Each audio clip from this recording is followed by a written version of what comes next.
वासांसि जीर्णानि यथा विहाय नवानि गृह्णाति नरोपराणि तथा शरीराणि विहाय जीर्णानि अन्यानि संयाति नवानि देहि। দেখুন গীতার শ্লোক কত সহজে উচ্চারণ করা যায় এবং তার অর্থ কত সরল। দেখুন কত সুন্দর করে বলেছেন ভগবান শ্রীকৃষ্ণ।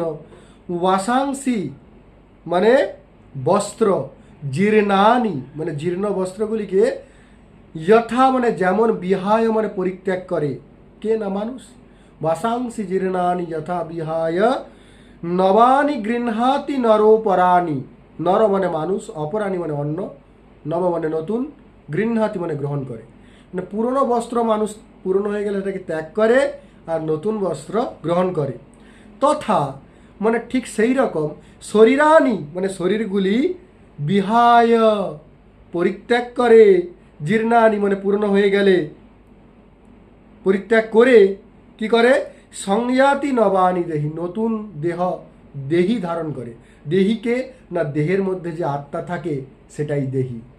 অর্থাৎ মানুষ যেরকম পুরনো বস্ত্র ত্যাগ করে নতুন বস্ত্র ধারণ করে, ঠিক তেমনি আমাদের শরীরস্থ যে দেহি অর্থাৎ আত্মা, তা পুরনো শরীর ত্যাগ করে নতুন শরীর ধারণ করে। এটাই জীবনের অর্থ। মৃত্যুই চরমতম সত্য, মৃত্যুই কঠিন সত্য, আর সেটাকে মেনে নেওয়াই আমাদের ধর্ম। সেই মৃত্যুতে অত্যন্ত দুঃখ পাওয়া, কষ্ট পাওয়া, সেটা এক প্রকার মূর্খতা, তার কোনো প্রয়োজন নেই। মানুষ কখন কষ্ট পায় না, যখন চারিদিকে বাস্তব ঘটতে থাকে সেটাকে সে মানতে পারে না। যদিও শঙ্করাচার্য জগৎকে মিথ্যা বলেছেন, অসত্য বলেননি।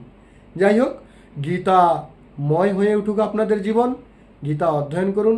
গীতার শ্লোকের উচ্চারণ অত্যন্ত সরল।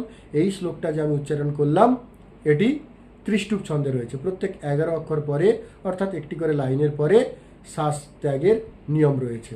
আপনারা গীতা অধ্যয়ন করুন, গীতা উচ্চারণ করুন, আপনাদের জীবন গীতাময় হয়ে উঠুক। নমস্কার।